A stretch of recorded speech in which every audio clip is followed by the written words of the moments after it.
In this video, we'll be going over methods to test for mutagenicity and tumorigenicity. The learning objectives are to understand how to test for mutagenicity in vitro using the Ames test, and to understand how to test for tumorigenicity in vivo. So let's jump into methods for testing for mutagenicity in vitro. So in vitro assays for tumorigenesis are actually tests for mutagenic potential, and that's because tumorigenicity is really an in vivo phenomenon. You can't form a tumor outside of a living animal. So we're going to test mutagenic potential, and the basis for this is that all carcinogens are actually mutagens. The reverse is not necessarily true, but if we find that a compound is mutagenic, it could be a carcinogen. The test that we're going to use to assess mutagenicity is known as the Ames test. And this test utilizes a line of Salmonella bacteria that has a reversible mutation that impairs histidine synthesis. So what this means is that the bacteria cannot grow without histidine, but this mutation is reversible. So if we expose this bacteria to a chemical and then test its growth in media without histidine, if it's able to grow, so that would constitute a positive result, that would indicate that the mutation has been reversed. And so this would suggest that our chemical is a mutagen.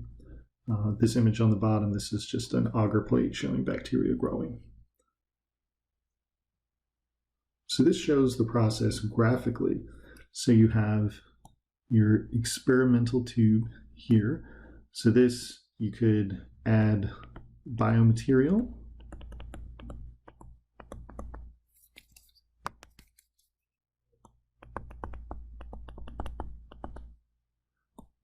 or some extract from a biomaterial. So this could be like taking leachables like we would do in a cytotoxicity test, or it could be degradation products of a material. And so we're going to add this to the culture of this histidine deficient salmonella. And then there's also this liver extract here. Now this liver extract is not essential to the test, but its role is that it contains enzymes. And so these enzymes will actually metabolize any compounds. So recall in the previous lecture, we defined the term pro-carcinogen. So any pro-carcinogens could get converted by these enzymes to a carcinogenic compound. So anyhow, getting back to this diagram, we have the exposure of this histidine deficient salmonella to our suspected mutagen. Then we culture it in the medium that is lacking histidine, and then incubate and see what grows. So in this case, these little dots, they represent colonies of salmonella that has mutated back so that it could grow in the presence of medium lacking histidine. Also for this type of experiment though, we do have to have a control tube. That's important because this histidine mutation is reversible. So it could spontaneously mutate back. So we have to do this control test to make sure that it is actually our biomaterial or our extract that is causing this mutation. So that's our in vitro test. If we want to do in vivo testing, then we have to implant into an animal. And as with a lot of our other testing methods, we have guidelines for this from ISO, the International Standards Organization, and then ASTM.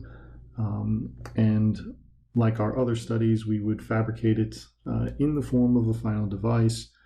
And that's important because we know with foreign body tumorigenesis, that reaction is the result of the foreign body response, which is going to depend on the size and the shape of the implant.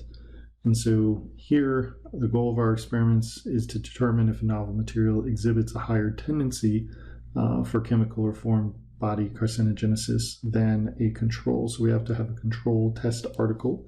So that's mentioned up here. So that's something that's non-carcinogenic or has been found to be non-carcinogenic in other animal studies. Often this is done with polyethylene.